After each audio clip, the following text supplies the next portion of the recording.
guys, it's your boy Asian Afro. Nasa video mo, tatalakay natin ang bagong token, Night Rose, which is Ravium. Ito, Raven. Itong Ravium token is mapafarm mo sa dungeon, Seperas Ruins.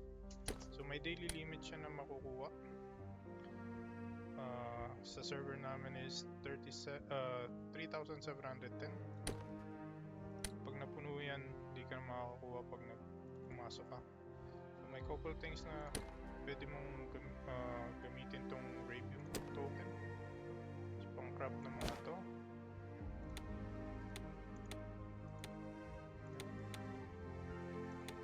Madami atang na-scam dito. Kala nila pwede gamitin sa Epic Flag and Ravium.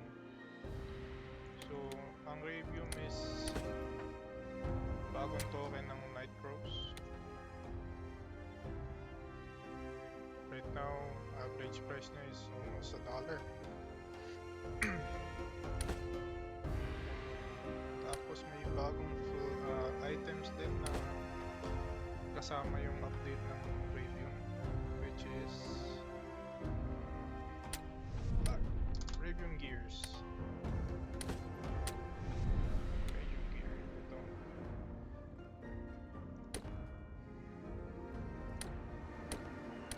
Medyo mahal pa. Actually, mura na. Sa world, Ravium Gear 9.4. 60k dice yung plus 9. So kailangan mo dalawang plus 9 na epic flag para sa legend. Dalawang plus 7 na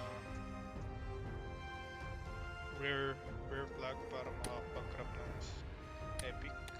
Tapos plus 7 na dalawang green para sa blue.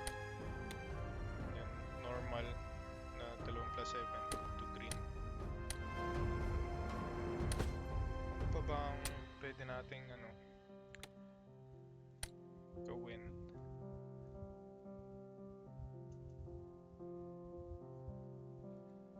Basta yun na guys, dun mo lang makikita yan. Ma-hunt mo tong months sa dungeon. Pwede natin pasukin yung dungeon, pakita lang natin kung ano yung tsura.